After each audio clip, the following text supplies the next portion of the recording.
काजल, मैं जानता हूं कि तुम सिर्फ मुझसे प्यार करती हो, सिर्फ मुझसे। मैं तुम्हारे बगैर जिंदा नहीं रह सकता। Don't touch me। हम किसी दूसरे की अमानत है। नहीं, तुम सिर्फ मेरी हो और किसी की नहीं हो सकती। हम दोनों के बीच अगर कोई आया तो समझो वो मर गया।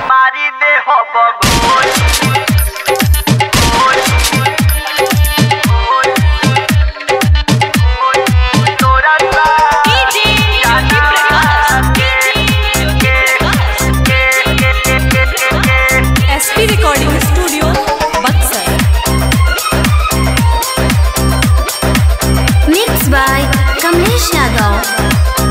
आई बाराती जहिया मारो तोरी कबारी दे बड़ा गानवा के।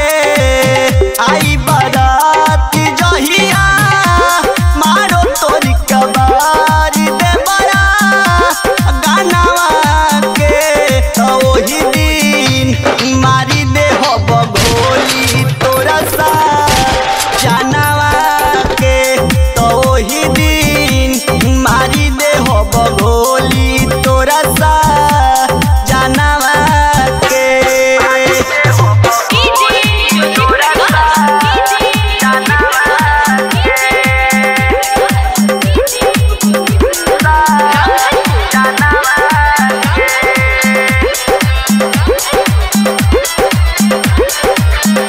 साथ छूटते बात लड़ी जाई जमाना से। अब न डरता हमारा पुलिस चाहे थाना से। साथ छूटते बात लड़ी जाई जमाना से। अब न डरबा हमारा पुलिस चाहे थाना से। दोसर का बूझी दर्द अखड़त भीतरी कर जवा के। तो वही दिन मारी दे हो बगोली तोरा सा जानवा के। तो वही दिन मारी दे हो बगोली तोरा सा जानवा के।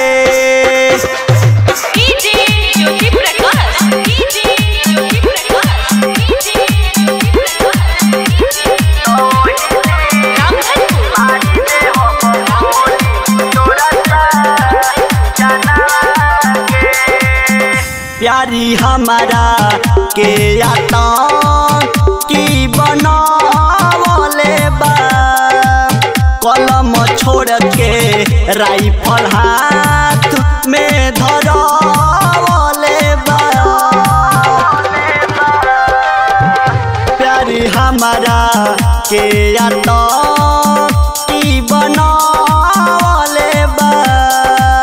कलम छोड़ के राइफल हाथ में धरवले बा। सुनु से तोरे चलते हो जाई खून कतना जानवा के। तो वही दिन मारी दे हो बगोली तोरा सा जानवा के।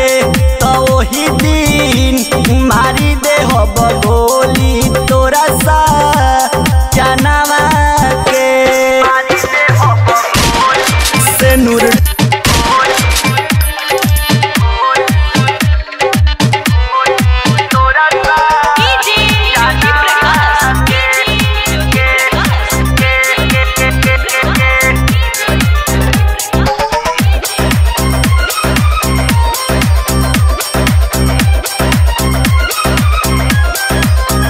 से नूर डालना पाई पियावा तोहरा मांगो में।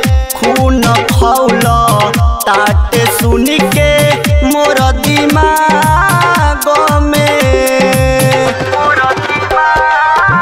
से नूर डालना पाई पियावा तोहरा मांगो में।